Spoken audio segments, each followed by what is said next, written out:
मित्रों, आप लोगों ने सुना है कि भारत का जन्म भरत से है। हे मित्रों, भारत का जन्म भरत से नहीं है। भारत की व्यवस्था तो सनातन व्यवस्था से है। हे मित्रों, भारत का जन्म भी सनातन है। हे मित्रों, भारत तो इस देश में तब प्रकट हुए जब हस्तिनापुर का राज हे मित्रों भारत में हुआ है। मित्रों, भारत में सर्वप्रथम भगवान शिव की बनाई गई व्यवस्था ही लागू थी। हे मित्रों, भगवान शिव की बनाई गई व्यवस्था जिसमें देवता एवं असुर शामिल थे, वास्तव में हे मित्रों वही भारत है।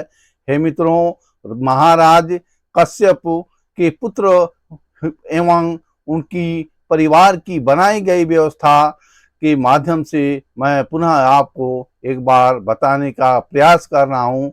हे मित्रों, भारत की बनाई गई व्यवस्था द्वितीय अदिति से शुरू होकर हे मित्रों आज तक हे मित्रों कायम है। आज भारत की व्यवस्था हे मित्रों भारत के स्थान पर तमाम लोगों द्वारा बीच बीच में बनाई गई, जिसमें हे मित्रों तमाम राज्य शामिल थे। भारत किसी छोटी स्थान एवं व्यवस्था का नाम नहीं है।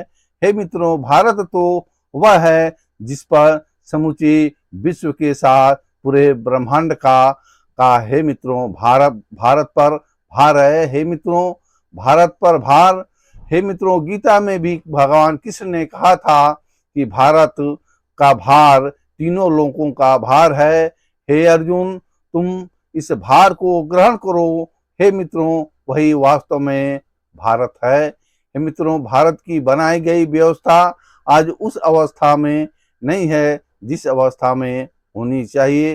हे मित्रों, भारत को केवल हस्तिनापुर से जोड़कर देखना हे मित्रों हमारी समझ से अज्ञानता है। भारत तो तीनों लोगों का भार लेकर के चलने वाला है। हे मित्रों, जो तीनों लोगों का भार उठाए वही वास्तव में हे मित्रों भारत है। भारत का जन्म सनातन व्यवस्था से ही है। हे मित्रों, बीच में तमाम लोगों ने भारत को खंडित किया और आज भारत उस अवस्था में नहीं है जिस अवस्था में देवताओं एवं असुरों ने इसे स्थापित किया था। हे मित्रों, भारत में देवासुर संग्राम के साथ तमाम संग्राम भी हुए हैं। इसलिए हे मित्रों, तमाम संग्राम के बाद अलग अलग व्यवस्था बनी है। हे मित्रों, उन व्यवस्थाओं को समझना भी हमें आवश्यक है। हे मित्रों, मैं भारत के बारे में बृहद से बताने का प्रयास नहीं करूंगा, क्योंकि हे मित्रों भारत तो भारत है। हे मित्रों, भारत को बताने की आवश्यकता किसी व्यक्ति को नहीं है। हे मित्रों, भारत तो भारत है। हे मित्रों, भारत तो भारत है।